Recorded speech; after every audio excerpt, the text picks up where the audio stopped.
Hello, everyone. This is the first of a series of interviews or chats I'm going to have with Cristi Pena from Movacy.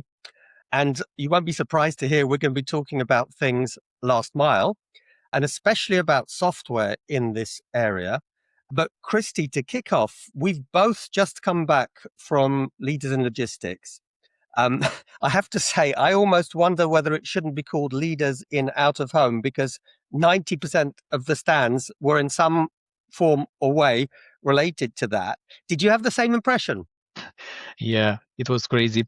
Actually, you would go from one panel that was completely unrelated to out of home. You would go outside, talk to the people, ask them how was the discussion, and in 30 seconds you would arrive in a discussion about out of home, although the panel was about something totally different. It And was crazy. I think, Cristi, it just shows how important out of home is. And, when you look at the wider picture, this potential deal, FedEx, InPost, for me, it's all about one side wanting to develop out of home, the other wanting to have it. So let's get onto the topic I think that is closest to our hearts today, which is, the secret sauce. I always say that the secret sauce for out of home is software. And there's a lot of software out there, but I get the feeling sometimes, Cristi, that people buy the hardware and then think of the software afterwards rather than actually doing it the other way around. Do you have a similar feeling? Yes, they do in some cases because it's easier like that. Okay, the hardware you can see, you can touch, you can feel, you can test, and it might already have some software installed on it from factory, let's say, and so it appears fine. But in reality, you should start, at least right now, the other way around. And you should start by thinking, how will out of home complement my existing services? You should not start by considering it a totally separate network, a totally different service. That's a mistake I frequently see, and that way of thinking, that philosophy, will then influence on what you look at software. So actually, this is really cool because, and I think you're absolutely right. The first thing you need to do is think, okay, what do I want to achieve holistically? What is the end game? And then I can match actually strategically what I'm going to do, what type of capabilities I need in terms of hardware, software, and other. And maybe if I can, I'll give an example.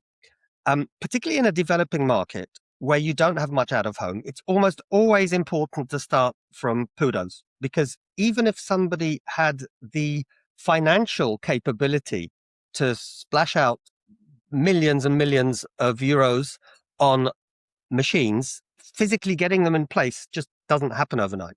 So the smart guys and girls start with kudos and then move on to complement them with lockers. And the reality is, Cristi, most of the software that I've seen out there actually doesn't have the capability of dealing with both. And then we can go on to talk about what happens with different types of hardware. But, do you think I'm being unfair, or is it really the case? At core, there are two different technologies. So the technology for operating a locker and the technology for operating a PUDO is totally different. So you are right in the respect that you should have a strategy on how to integrate these two components. And if you don't look into this from the start, you might end up in the situation where you cannot integrate them together.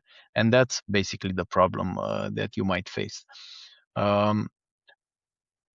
What I see here in our country, at least, where we have 8,000 lockers and I don't know exactly how many PUDOs, a lot of them as well.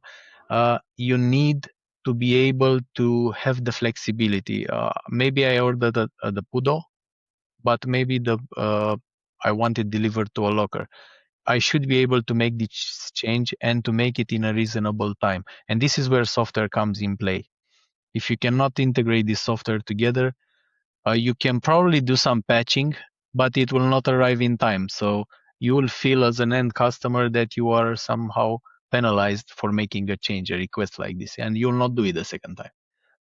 I've actually seen, I won't, for obvious reasons, share the country, but one of the most developed Nordic countries, I was doing a project, and this is an operator which has a large number of lockers and a large number of Pudos. And it's exactly as you say, they actually had to run two completely different systems, which was suboptimal, not customer centric, and, in the long run, absolutely untenable. And the question of Cristi is, are there any systems out there today that can cover both? You have our system, Movacy, which yes has two components: one covering the Pudo network, one covering the out-of-home network, and they can be easily bridged together. Also, we first developed the local network, and the Pudo network is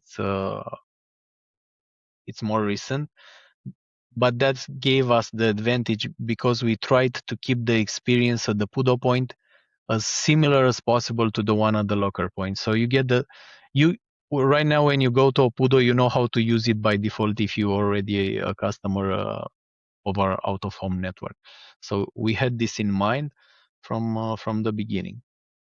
And the Uh, reality is, because I completely agree, this is definitely the way to go, to have one holistic solution.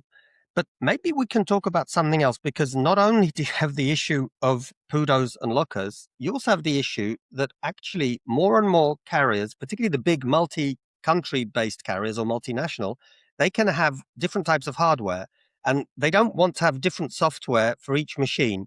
Um, and I think I heard this wonderful phrase, I think it's called abstraction layer. Would you like to share with everyone a little bit about what it is and why it's so important? yeah. When we started, of course, we started with only one manufacturer, but we started in mind with a plan that in the future we will add more manufacturers, and we now support 6 hardware providers.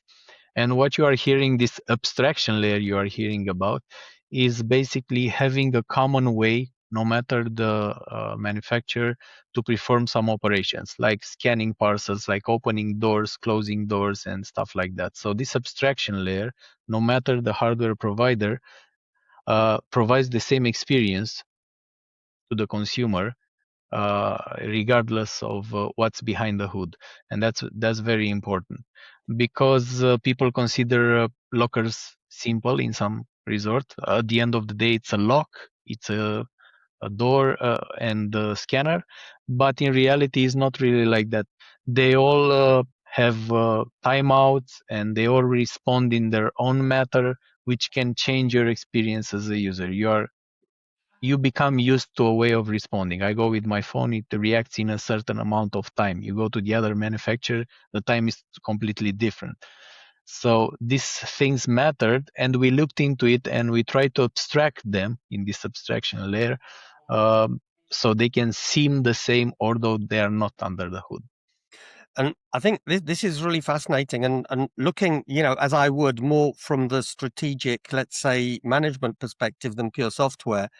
In today's world, what is happening? You're getting far more, I would say, consolidation. You're getting networks joining together, either formally in M&A. There's a lot of hot topics there, but also informally, for example, GLS and DPD in Germany working together.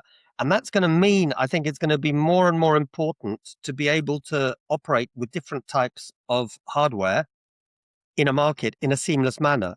So, I think this really is a sign of where things have to go. What surprises me, Cristi, is there's so few people that do it.